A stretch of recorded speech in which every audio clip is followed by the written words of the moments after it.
फिर बाढ़ के पानी में बह जाता है, फिर कभी न कभी घूम फिर के आता है, मिल जाता है।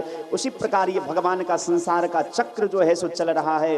हम कभी न कभी किसी न किसी जन्म में आपसे मिले होंगे, इसीलिए भगवान ने आज हमको आपको मिलाया है। राजा रहुगण को जर भरत जी महाराज ने बड़ा सुंदर उपदेश किया कि राजन, मैं आत्मा हूं और आत्मा न कभी मरती है न जन्म लेती है, न उसको सुख होता है न दुख होता है। और सुंदर उपदेश किया राजा रहुगण को। राजा रहुगण को सारी बात समझ में आ गई, चरणों में प्रणाम किया, भजन करने लगे और अंत में भगवान में लीन हो गए। श्री सुखदेव बाबा से परीक्षित ने कहा कि महाराज थोड़ा भूगोल खगोल का भी वर्णन कीजिए। तो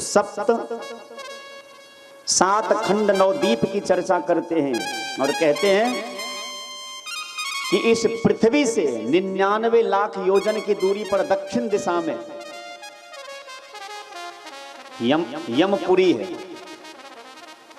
वहां सबके नियंता, सबके शासक यमराज रहते हैं और जैसा कर्म करते हैं उस जीव को वैसा दंड देते हैं यमराज।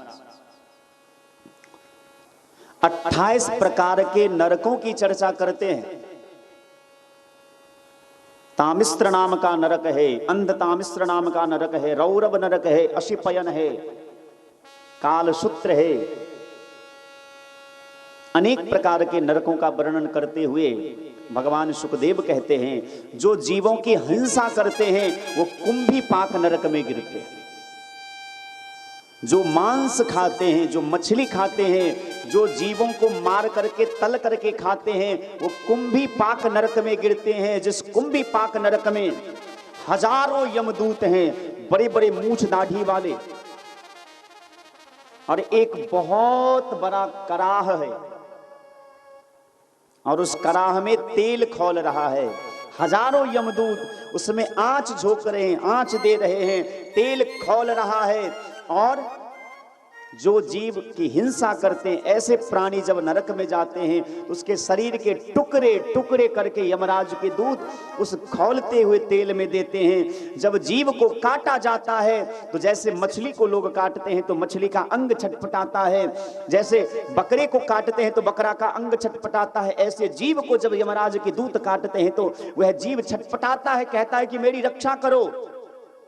बोले बेटा, ऐसे वह जीव भी तुमसे दया की भीख मांग रहा होगा, लेकिन तुमने अपने स्वाद के लिए उसकी पुकार ना सुनी, आज तुम्हें कष्ट तो भोगना ही पड़ेगा।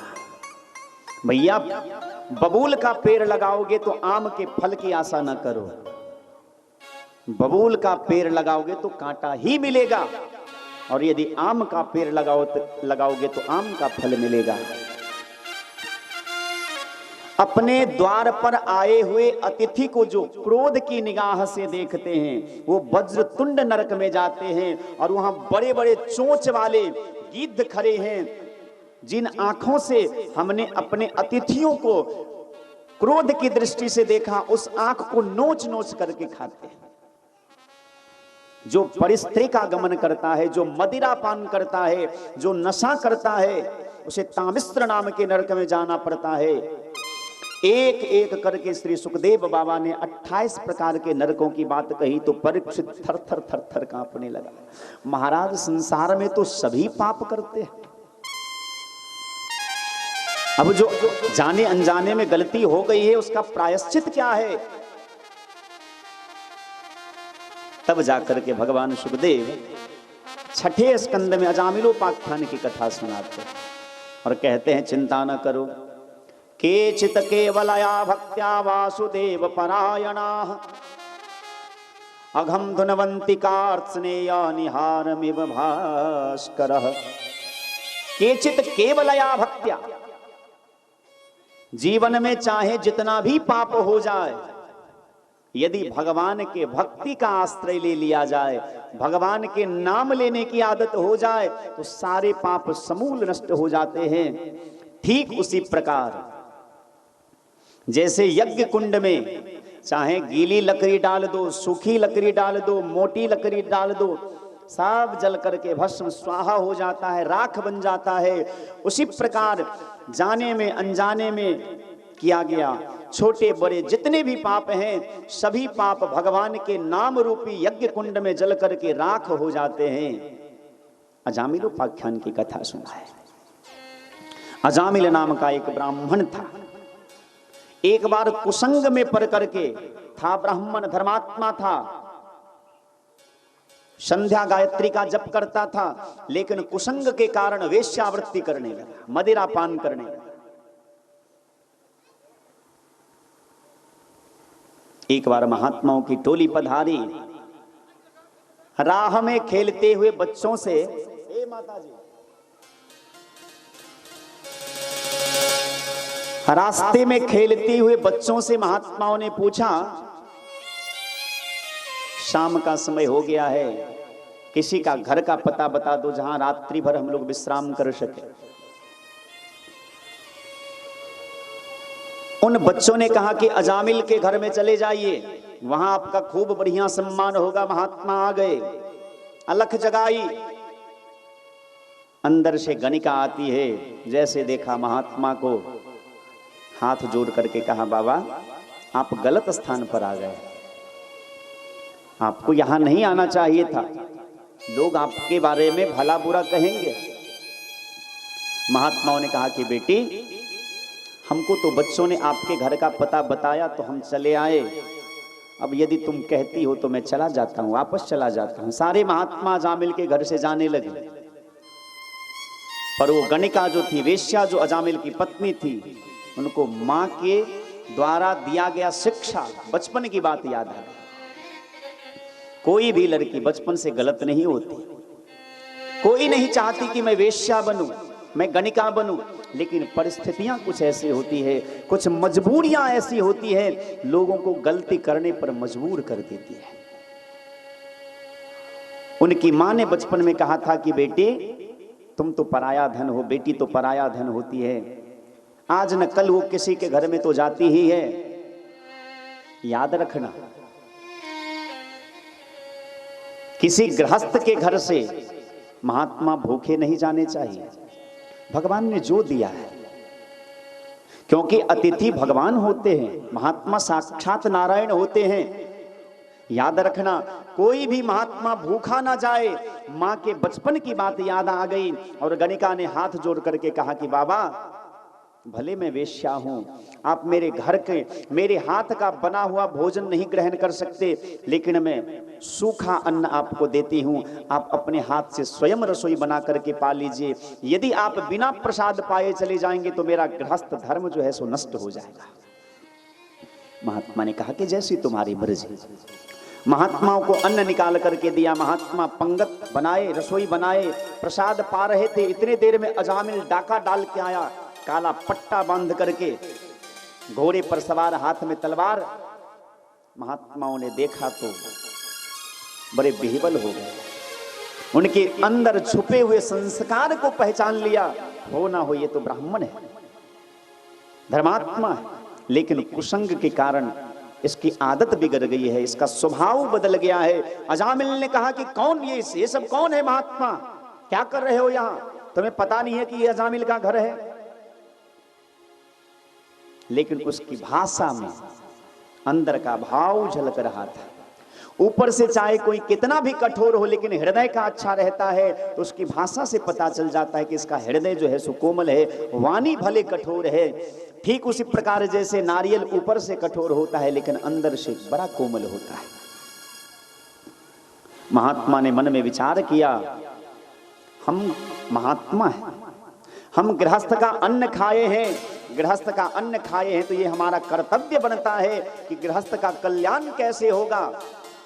यदि अजामिल को कहेंगे कि भगवान का भजन करो तो ये नहीं करेगा, क्योंकि इसकी बुद्धि अभी खराब है।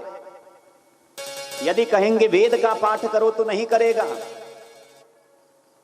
तो गणिका को बुलाया और बोला कि बेटी, नियम है, ब्राह्मण भोजन के बाद दक्षिणा दी जाती है, भोजन के बाद दक्षिणा ना दे तो भोजन का फल नहीं मिलता, दक्षिणा तो देनी पड़ेगी। गणिका ने कहा कि बाबा आप जो आज्ञा करेंगे मैं दक्षिणा देने के लिए तैयार हूं। महात्मा ने देखा कि हमने गृहस्थ का अन्न खाया है। गृहस्थ बहुत मेहनत से अन्न उपजाते हैं, खून पसीना एक करके, मिट्टी में देह को मिला करके, इस धरती को चीर करके तब जो है सो अन्न उपजाते हैं। ऐसे गृहस्थ का हमने अन्न खाया है, तो इसका उद्धार कैसे हो, ये हमारा कर्तव्य बनता है। गणिका को बुला करके कहा कि अब की बार जो तुम्हारा बेटा होगा तो उसका नाम नारायण रखें। गणिका ने कहा कि बाबा ये कौन सी बड़ी बात है, यही हमारी दक्षिणा है बेटी कि तुम अपने बेटे का नाम नारायण रखना। अजामिल ने कहा कि इतनी छोटी सी बात, अरे सबका नाम जब अलग अलग रखा तो एक बेटा का नाम नारायण ही सही, और नारायण नाम रख दिया। महात्मा ने कहा कि चलो अब तुम्हारा कल्याण हो गया। महात्मा चले गए। सबसे छोटे बच्चे के ऊपर घर में सबका स्नेह होता है। अजामिल जब भी कहीं से आता था, बाहर से आता था, बेटा नारायण इधर सुनो। जाने अनजाने में दिन में 4-5 बार 10 बार तो बेटा का नाम निकल ही जाता था। नारायण नारायण कहने से उनकी आसक्ति, उनका प्रेम छोटे बच्चे के ऊपर बंध गया। धीरे धीरे समय बीतता गया। अंत समय आया, लेकिन जीवन में पाप इतना किया था कि यमराज का दूत आ गया लेने के लिए। ब्राह्मण होकर के पाप किया था, यमराज का दूत आया। हर कोई नहीं देखता, लेकिन आपने देखा होगा कि कई लोग जाते समय में रोने लगते हैं। जब उसका अंत समय आता है, आंख से आंसू बहने लगते हैं, डरने लगते हैं, थरथराने लगते हैं। मतलब ये है कि यमराज के दूत उसको दिखाई देते हैं। अजामिल को भी यमराज का दूत दिखाई दिया तो बेटे की याद आई और जोर से बुलाया, बेटा नारायण मेरी रक्षा करो। ये आवाज भगवान के बैकुंठ में पहुंच गई। भगवान ने पार्षदों को कहा कि जाओ, मेरा कोई भक्त मुझे बुला रहा है, जाकर के उसकी रक्षा करो। भगवान के पार्षद आए, यमराज के दूतों को डांट करके भगा दिया। मूर्ख, ये मेरे स्वामी को बुलाया है और इसे तुम ले जाना चाहते हो। यमराज के दूतों ने कहा कि नहीं, इसने जीवन में बहुत पाप किया है और ये तुम्हारे स्वामी को नहीं अपने बेटे को बुलाया है। भगवान के पार्षदों ने कहा कि एक बात बताओ, इसका बेटा का कितना उम्र हुआ है? बोला 10 वर्ष। बोले 10 वर्ष से इसके बेटे का नाम नारायण हुआ, लेकिन मेरे स्वामी का नाम नारायण तो अनंत काल से है, इसने मेरे स्वामी को बुलाया। डांट करके यमराज के दूतों को भगा दिया। यमराज के दूत ने यमराज से जाकर के कहा कि महाराज आपकी नौकरी नहीं करनी मुझे तो लगा था कि सबसे बड़े मालिक आप हैं, सबसे बड़े शासक आप हैं, लेकिन आज 4 हाथ पैर वाला आया, हमको डांट करके भगा दिया। यमराज ने कहा धीरे बोलो, कैसे थे वो दिखने में? महाराज बड़े सुंदर थे, कान में सुंदर सुंदर कुंडल, पीतांबरी धारण किए, मुकुट धारण किए, सुंदर छवि थी। यमराज नेत्र बंद करके कहते हैं कि धन्य हो यमदूतों, तुम्हें भगवान के पार्षदों का दर्शन हो गया। बोले महाराज ये भगवान कौन है? यमराज ने कहा कि हमारे भी मालिक हैं, वो हमारे भी पिता हैं और उनकी महिमा को हर कोई नहीं जानता। तुम धन्य हो जो उनके पार्षदों का दर्शन हुआ। तो यमदूतों ने कहा कि महाराज ये बता दो, अजामिल ने तो अपने बेटे का नाम लिया था। बोले सुनो,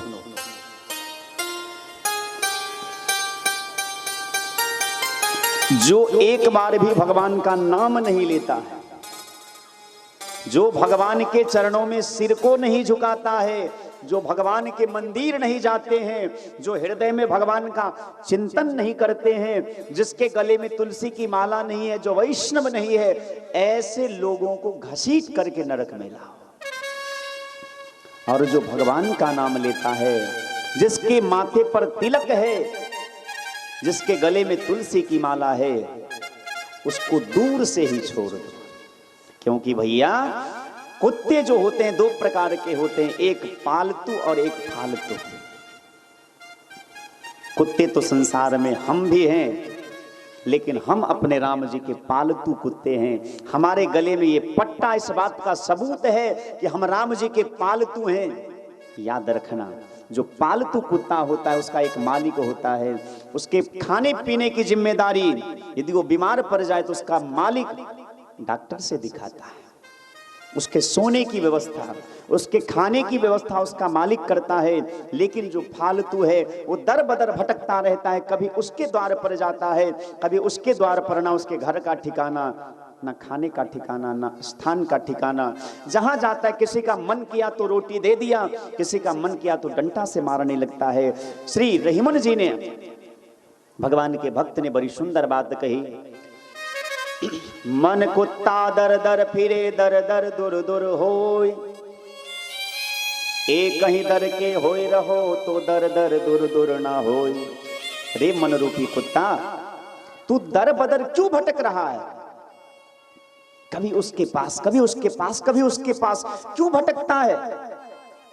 मन कुत्ता दर दर फिरे दर दर दुर दुर होय। लोग तुम्हें दुत्कारते हैं, फिर भी शर्म नहीं आती? एक ही दर के होई रहो, एक दर का बन करके रहो ना, फिर दर दर दूर दूर ना होई, फिर दर बदर भटकना नहीं पड़ेगा। अजामिल ने देखा,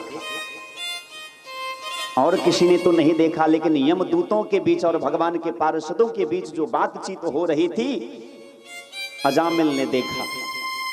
अंत समय में सचेष्ट हो गया और मन में सोचने लगा कि जब गलती से हमने भगवान का एक बार नाम ले लिया तो भगवान के दूतों ने आकर के हमारी रक्षा की। यदि प्रेम से भगवान का नाम लिया होता तो भगवान साक्षात हमें बचाने के लिए आ जाते। और अजामिल ने अपने मन को संसार से हटा दिया और उस दिन से भगवान का खूब भजन करने लगा। परिणाम ये हुआ कि अंत समय में अजामिल को भगवान का पद प्राप्त हो गया। जीवन में बहुत पाप किया था, लेकिन अंत में जब भगवान की मार्ग को अपनाया, भगवान के राह को अपनाया, भगवान का इतना नाम लिया कि अंत समय में भगवान की गति उसको मिली। श्री सुखदेव बाबा कहते हैं, सांकेत्यम पारिहासं वास्तोभम हेलनमेव वा, वैकुंठ नाम ग्रहणं अशेषागहरं विदुः। यदि संकेत में भी कोई भगवान का नाम लेता है, मेरी यजमानी जी, माता जी कह रही थी, इनका एक बेटा इस संसार से चला गया। मुझे बड़ी खुशी मिली इनकी एक बात को सुन करके। इनका एक बेटा आज संसार में नहीं है। तो जब गए तो इनकी पुतोह गर्भवती थी। जब बच्चा जन्म लिया, इन्होंने मुझे कहा और मुझे बड़ी खुशी मिली, उस बच्चा का नाम ही रख दिया रामलला। कितना सुंदर भाव रहा होगा कि अब ये लाला जो है सो राम का ही हो गया। सत्य भी यही है। हम भी निवेदन करेंगे व्यासपीठ से, आप अपने बच्चों के नाम रखिए तो भगवान से जुड़े नाम रखिए, कि कम से कम भगवान का 2, 4, 10, 20 बार नाम तो किसी प्रकार से निकलेगा। हो ना हो, कहीं ना कहीं भगवान का नाम यदि किसी बहाने से लेते हैं तो हमारा उद्धार 110% होगा। ठीक उसी प्रकार जैसे कोई आग में जानबूझ करके हाथ डाले, अनजान में डाले, बूढ़े डाले, बच्चे डाले, कोई भी हाथ डालेंगे तो आग का स्वभाव है जलाना। उसी प्रकार भगवान के नाम में वो सामर्थ्य है, वो शक्ति है। किसी प्रकार से भगवान का नाम लेंगे तो हमारा परम कल्याण सुनिश्चित है। श्री सुखदेव स्वामी ने कहा, सांकेत्यम पारिहासं वास्तोभम हेलनमेव वा, वैकुंठ नाम ग्रहणं अशेषागहरं विदुः। संकेत में भी यदि भगवान का नाम लेते हैं, यदि पानी लेना है, किसी से पानी मांगना है, नाम पता नहीं है, सीताराम थोड़ा पानी दीजिएगा तो, राधे राधे भैया थोड़ा इधर आना तो। अब हमने तो उसको बुलाया, पानी मांगा, लेकिन भगवान के नाम लेने का फल मिलेगा, क्योंकि संकेत में हमने कहा, इशारे में कहा। हंसी मजाक में भी यदि भगवान का नाम लेते हैं तो भी हमारा कल्याण होगा। स्तोभम, अभिमान पूर्वक लेते हैं तो भी कल्याण होगा, अवहेलना पूर्वक लेते हैं तो भी कल्याण होगा, देह को ऐंठते हुए भगवान का नाम लेते हैं तो भी कल्याण होगा, क्योंकि भगवान के नाम में वो सामर्थ्य है, वो शक्ति है, वो प्रभुता है कि हो ना हो किसी प्रकार से यदि भगवान का नाम लेते हैं, चीनी को किसी तरह से खाओ तो मीठा ही लगेगा, क्योंकि उसका गुण है। बिजली के नंगे तार को किसी प्रकार से छुओ करंट लगेगा, क्योंकि उसका ये गुण है।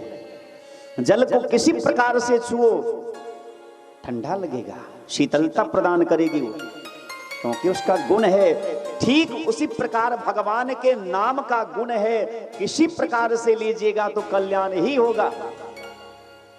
भगवान के नाम की महिमा आगे श्री सुखदेव बाबा ने राजा परीक्षित को प्राचीन बरही के पुत्र प्रचेता गणों की कथा सुनाए हैं। आगे चल करके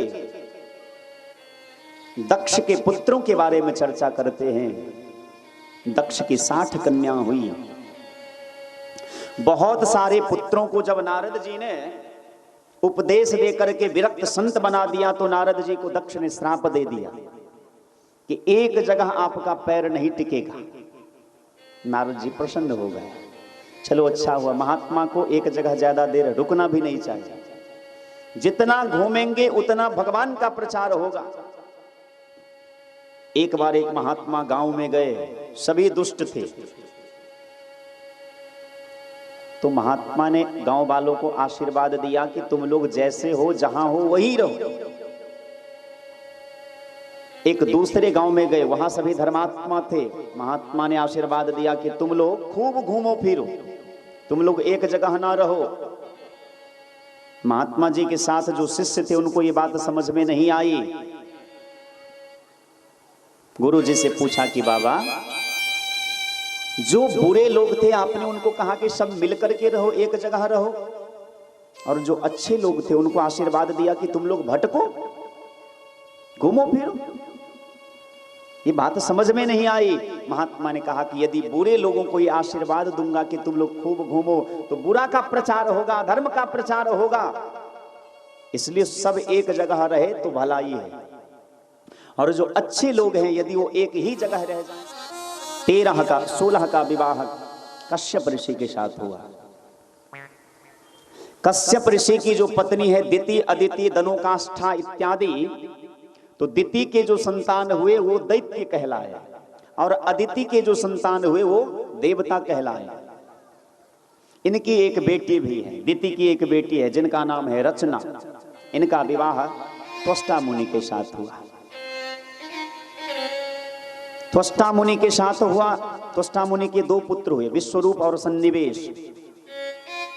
एक बार इंद्र सोमपान करके अप्सराओं का नृत्य देख रहे थे। गुरुजी पधारे, गुरुजी को देख करके अनदेखा कर दिया। गुरुजी को इस बात का बड़ा बुरा लगा, एकांत में कहीं जाकर के छुप गए। तो विश्वरूप को ही कुछ दिन के लिए टेम्पोररी गुरु इंद्र ने बना लिया। विश्वरूप जब देवराज इंद्र के गुरु बने तो सबसे पहले नारायण कवच का उपदेश दिया, और जब देवताओं की वृद्धि के लिए हवन करते थे तो छुप छुप करके दैत्यों की वृद्धि के लिए भी हवन करने लगे। जब इंद्र को इस बात का पता चला कि खाते तो हमारे हैं लेकिन हमारे दुश्मन के लिए भी काम करते हैं, तो तलवार लेकर के गर्दन काट दिया गुरु जी का।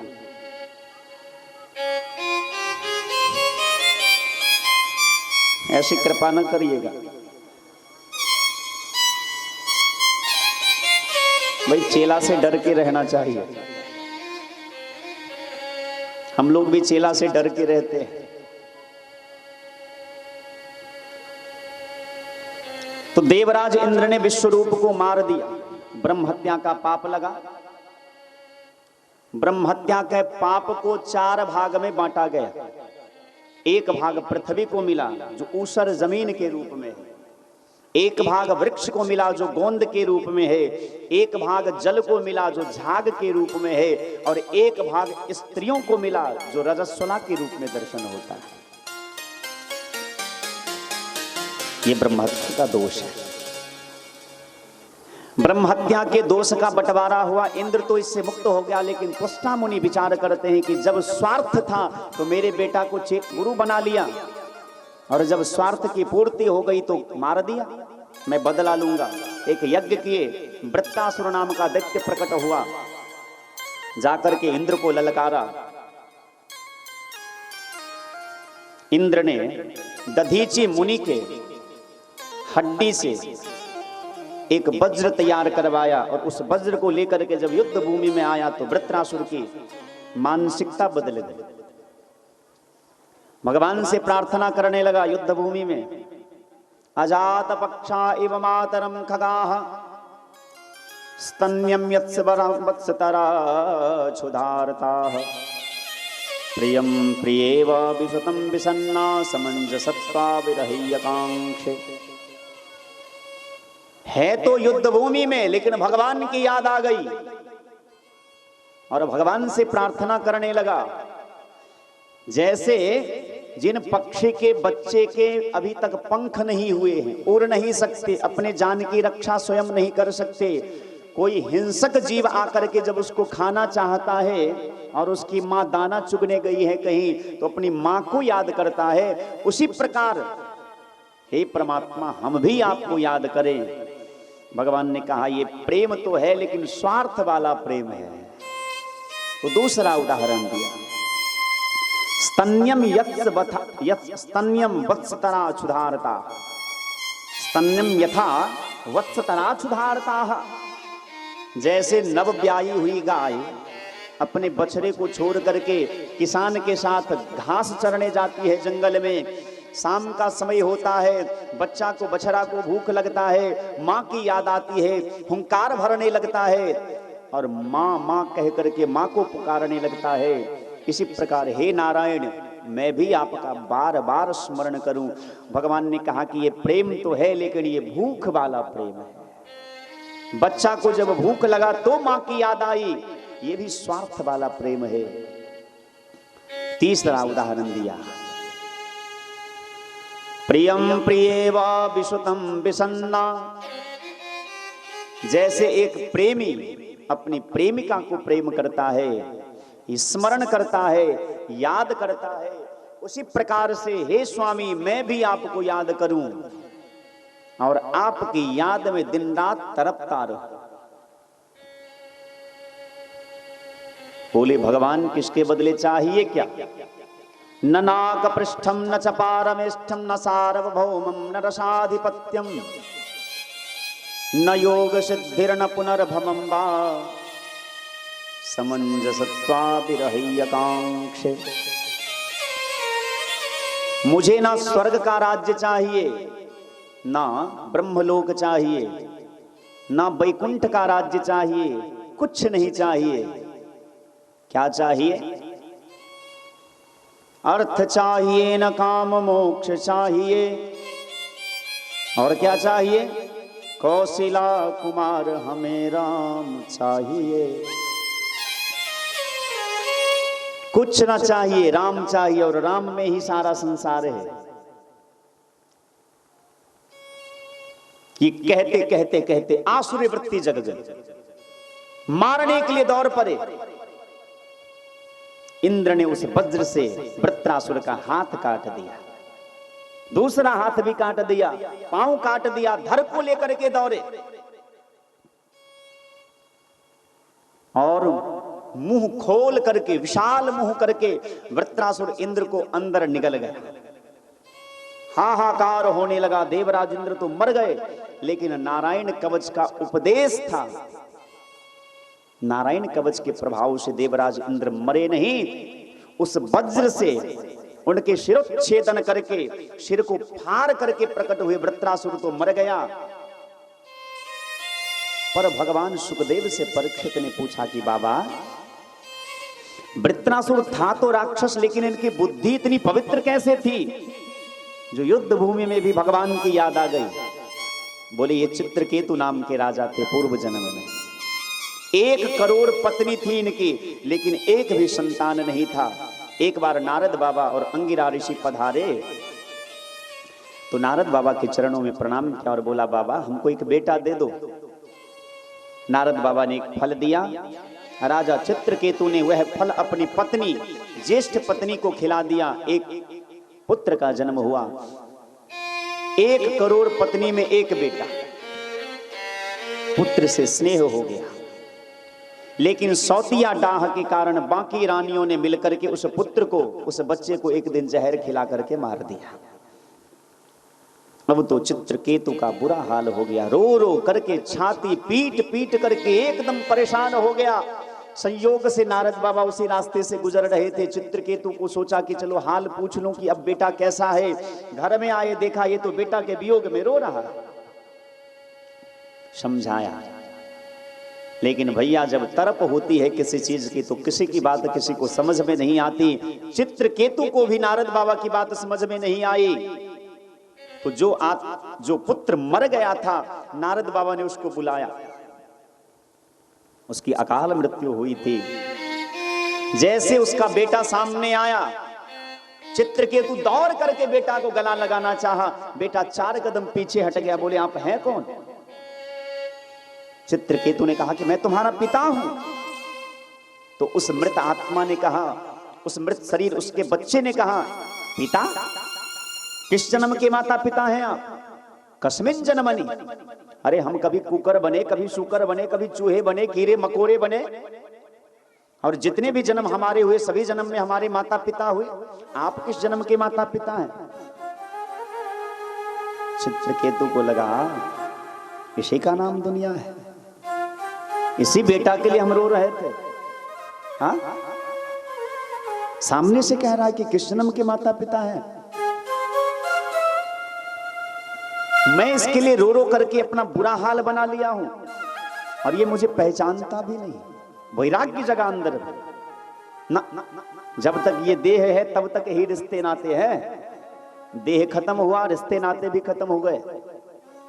फिर जहां जन्म होगा वही हमारे माता पिता होंगे, वही हमारा परिवार होगा, वही हमारा समाज होगा। घर परिवार को 1 मिनट में छोड़ दिया। भजन करने लगे, विद्याधर के पद को प्राप्त किया। विमान में बैठ करके कैलाश पर्वत से होकर के गुजर रहे थे। भोले बाबा अपने जंघा पर पार्वती को बिठा करके महात्माओं को उपदेश कर रहे थे। चित्रकेतु यह देख करके हंसने लगा, ये कैसे महात्मा है, कैसे देवता हैं, शर्म नहीं आती इतने लोगों के बीच में जंघा पर पत्नी को बिठा करके कथा सुना रहे। भोले बाबा को तो बुरा नहीं लगा, बोला बच्चा है, अज्ञानी है। लेकिन पार्वती को बुरा लगा, श्राप दे दिया कि जा तू राक्षस हो जा। अपनी मां के बारे में ऐसा उल्टा सोचता है। चित्रकेतु चरणों में आके प्रणाम किया, मां मेरा अभिप्राय ऐसा नहीं था। बोले चलो तुमने माफी मांग लिया है, राक्षस तो तुम बनोगे, लेकिन मेरा आशीर्वाद भी है, राक्षस बनने के बाद भी तुम्हारी बुद्धि पवित्र रहेगी। वही चित्रकेतु आज वृत्रासुर राक्षस बना, लेकिन राक्षस बनने के बाद भी उसकी बुद्धि इतनी पवित्र थी कि भगवान के चरणों में उसका प्रेम था।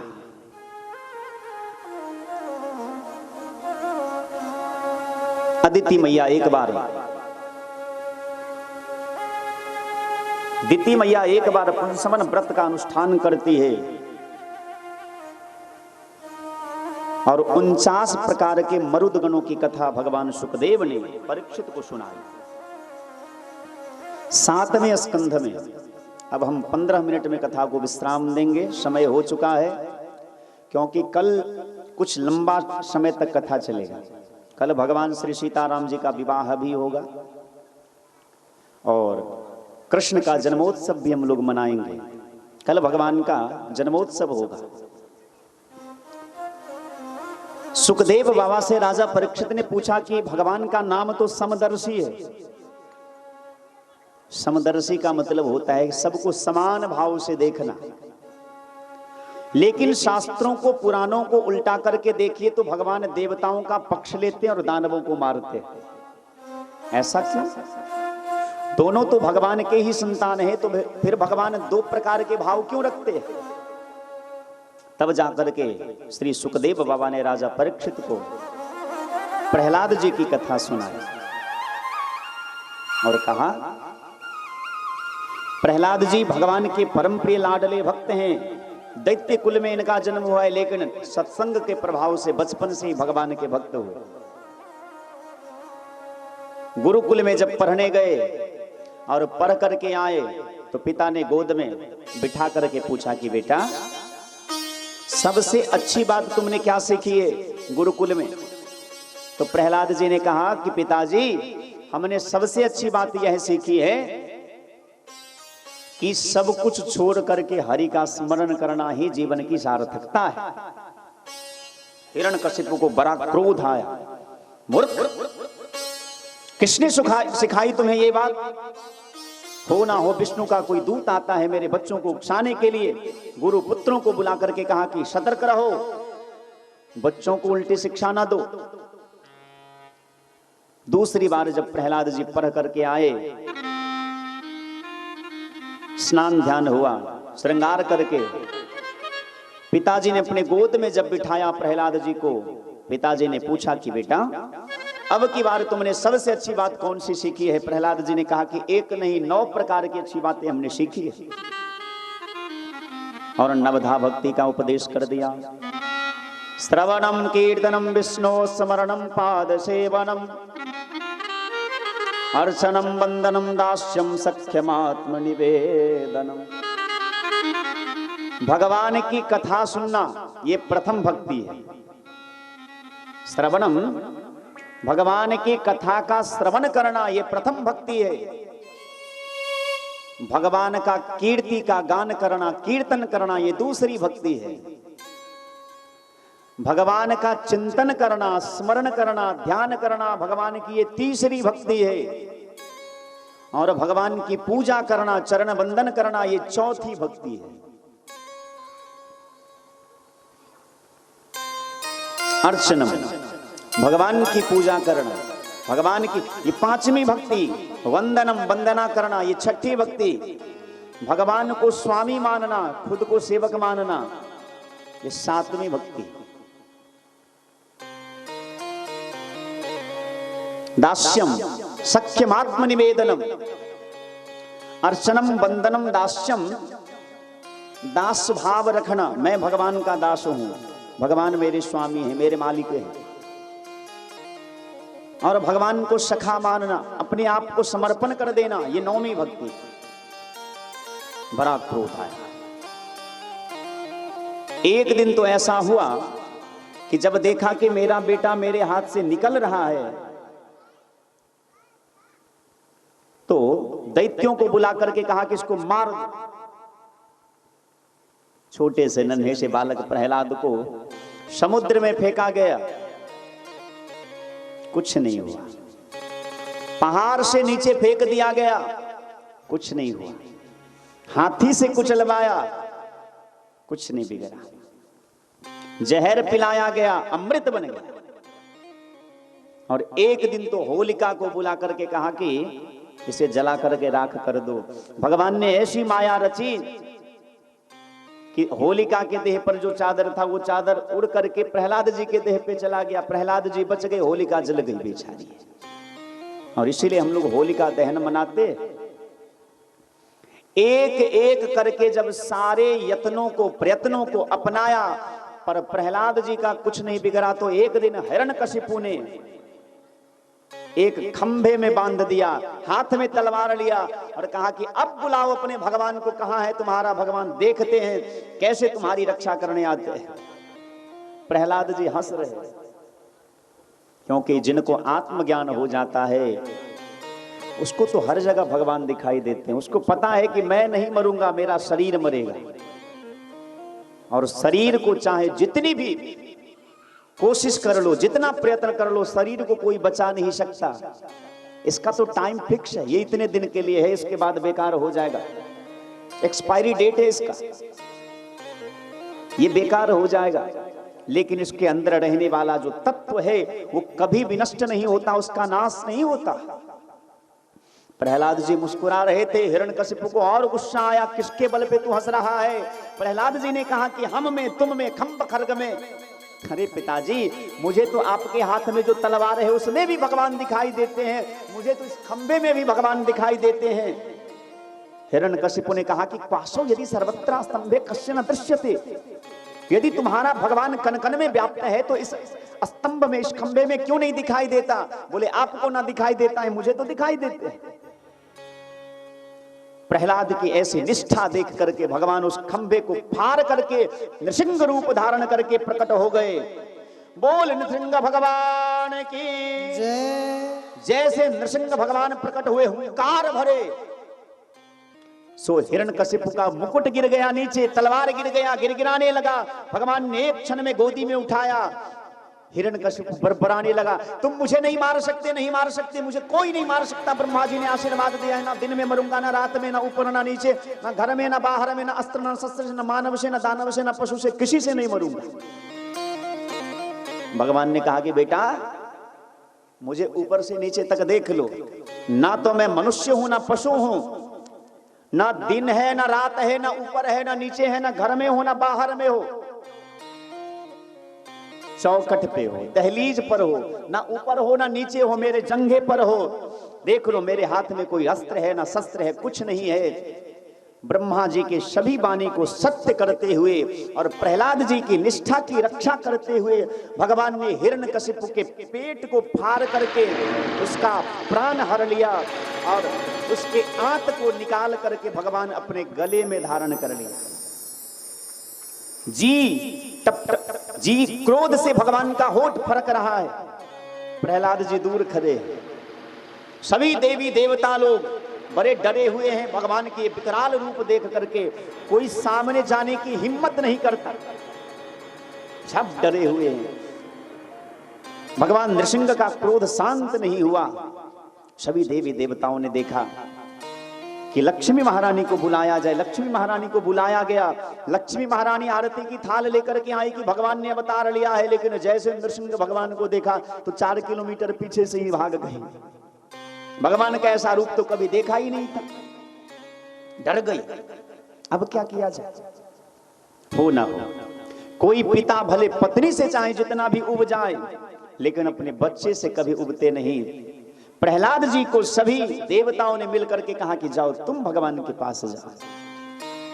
नृसिंह रूप धारण किए, जिनके डर से ब्रह्मा भी डर रहे, इंद्र शिव सब डर रहे हैं, लेकिन छोटा सा बालक प्रहलाद जी भगवान के पास गए।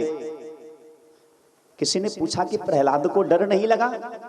बोले सिंह का डर और लोगों को होता है, सिंह के बच्चे को सिंहनी से डर नहीं लगता, क्योंकि वो जानता है कि ये मेरी मां है। ठीक उसी प्रकार नृसिंह रूप, भगवान के नृसिंह रूप को देख करके सभी देवी देवता डर रहे, पर प्रहलाद जी तो जानते हैं कि ये मेरे अपने हैं, ये मेरे माता पिता हैं। माता पिता से किसी को डर नहीं लगता। प्रहलाद जी को आते देख करके नृसिंह भगवान ने गोदी में उठा लिया